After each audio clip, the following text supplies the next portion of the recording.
या बातमीपत्राचे प्रायोजक आहेत A1 collection and cloth centre, Begumpeth, Solapur. Solapur ते अक्कलकोट या राष्ट्रीय राज्य महामार्गावरील महालक्ष्मी मंदिर चौकात अपघात रोखण्यासाठी राष्ट्रीय महामार्ग विभागीय अधिकारी होणारे अपघात रोखण्यासाठी सोलापूर महापालिकेला ताबडतोब सिग्नल बसवण्याचं लेखी पत्र दिलं होतं। त्यास सुमारे 2 महिने झाले तरी सिग्नल काम सुरुवातही झालेली नाही। यावरून महानगरपालिका प्रशासन वेळकाढूपणा करतंय असा आरोप महाराष्ट्र कामगार सेनेचे प्रदेशाध्यक्ष शिवसेना उद्धव बाळासाहेब ठाकरे पक्षाचे महानगर प्रमुख विष्णू कारंपुरी महाराज यांनी केलाय। सदर प्रश्न राष्ट्रीय महामार्ग विभागीय अधिकारी यांच्या विरोधात महाराष्ट्र कामगार सेनेच्या वतीने आमरण उपोषण आंदोलन करण्यात आलं होतं। यावेळी राष्ट्रीय महामार्ग कार्यालयाचे वरिष्ठ अधिकारी श्री पांडे साहेब, श्री येमुल साहेब यांनी लेखी आश्वासन देऊन लवकरात लवकर अपघात-मुक्त उपाय केला जाईल असं पत्र दिलं आणि सिग्नल बसवण्याचे आदेश सोलापूर महापालिकेला दिले। यावरून महाराष्ट्र कामगार सेनेच्या वतीने विष्णू कारंपुरी यांच्या नेतृत्वाखाली 26/12/2023 रोजी अतिरिक्त आयुक्त श्री कारंडे यांच्याकडे दिनांक 25/1/24 रोजी उपायुक्त श्री मोरे यांना निवेदन देऊन त्वरित सिग्नल बसवावं, न बसवल्यास महानगरपालिकेला तीव्र आंदोलनाचा इशारा यावेळी विष्णू कारंपुरी यांनी दिला आहे। या विष्णू कारंपुरी यांच्या नेतृत्वाखाली निवेदन देणाऱ्या मंडळात शिष्टमंडळात विठ्ठल कुराडकर, रेखा आडकी, स्वाती शिंदे, नागमणी भंडारी, गुरुनाथ कोळी, शरणप्पा जगले, पप्पू शेख, श्रीनिवास बोगा आदींचा सहभाग होता।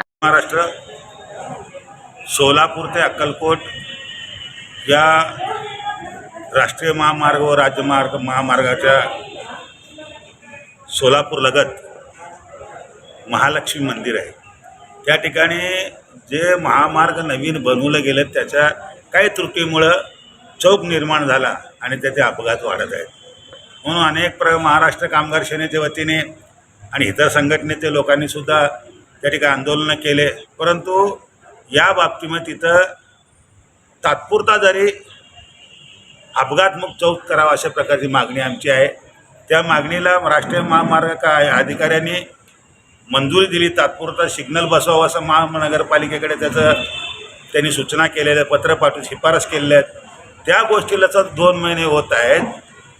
मला असं म्हणायचं आहे की सोलापूरला देशाचे पंतप्रधान आले, 2 दिवसामध्ये संपूर्ण सोलापूर चकाचक झाला। नाही त्या ठिकाणी सिग्नल बसविले, नाही त्या ठिकाणी खड्डे केले, खड्ड्याच्या ठिकाणी उंच केले। व आमचे विद्यार्थी, कामगार, महिला, गरीब आणि अनेक वाहनं आजसुद्धा त्या ठिकाणी अपघात होताना दिसून येतात आणि त्याचबरोबर ट्रॅफिक पोलिसांना म्हणजे वाहतूक पोलिसांना त्या ठिकाणी दररोज कसरत करावी लागते। म्हणून या बाबतीमध्ये दुसरा पत्र आहे माझं, 26/12 एक पत्र दिलं की या बाबतीत लवकर सिग्नल बसवावं। आता साहेब भेटले, मोरे साहेब आले, आमच्या कार्यालय साहेब मला ऑर्डर दिलेलं आहे, आता येणार आहे, माल येणार आहे, काहीतरी येऊ द्या, लवकरात लवकर करा, अन्यथा या ठिकाणी उपोषण बसण्याचा इशारा मी देतो। जय हिंद, जय महाराष्ट्र। ताज्या बातम्या पाहण्यासाठी प्राईम महाराष्ट्र न्यूज चॅनलला सबस्क्राईब करा।